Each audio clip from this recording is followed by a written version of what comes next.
Forensics report by Shariah Watts. What happened? The unidentified subject was discovered at a crime scene under mysterious circumstances. Our forensic team will call in to examine the body and piece together the evidence using precise anatomical language. We work to connect clues from the body's position, its regions, its skin to build a possible explanation of what happened to this subject.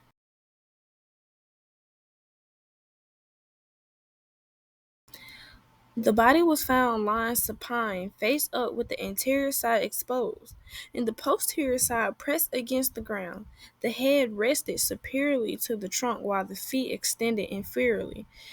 This position gave us a clear view of the chest and the arms, which later became very important.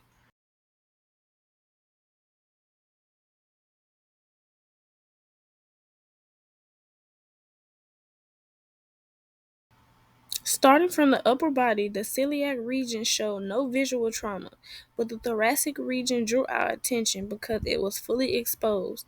On the brachial region of the arm, we noticed a severe wound that would later become central evidence in this case. Each region told us a different part of the subject's story, guiding us to what might have happened.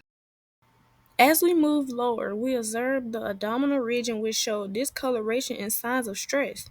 The femoral region of the thigh appeared intact, suggesting that the main injuries were focused higher on the body.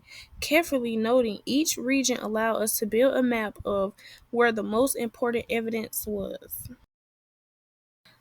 To fully understand the evidence, we also considered the body in planes. A sagittal view showed the body divided into left and right halves, while the transverse view divided it into upper and lower sections.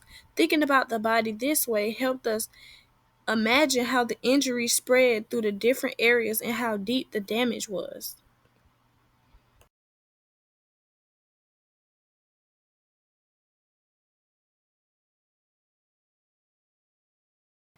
The most striking evidence was a deep laceration carved into the brachial region of the arm. This cut was not superficial. It tore through multiple layers of the skin and tissue.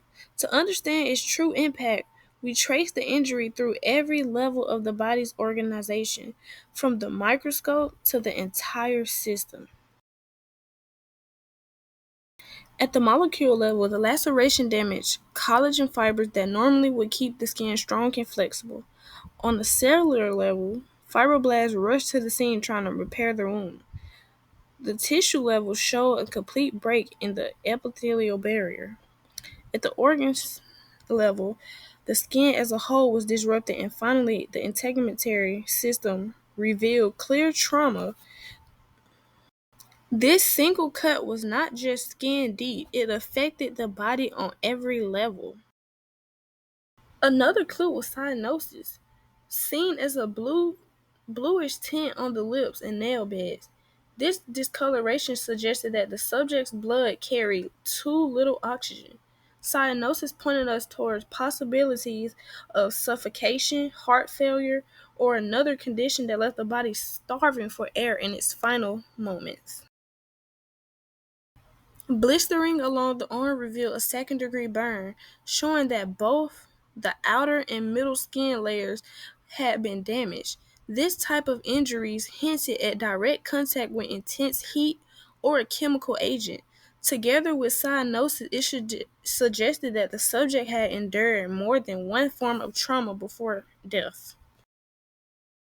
After examining the evidence, we concluded the subject suffered multiple injuries. The deep laceration in the brachial region showed trauma from molecule fibers up through the integumentary system. Cyanosis suggested a lack of oxygen, while blistering revealed burn exposure. Taken together, the evidence support the hypothesis that the individual died from a combination of suffocation and burn trauma, leaving behind a tragic but telling story written across the body.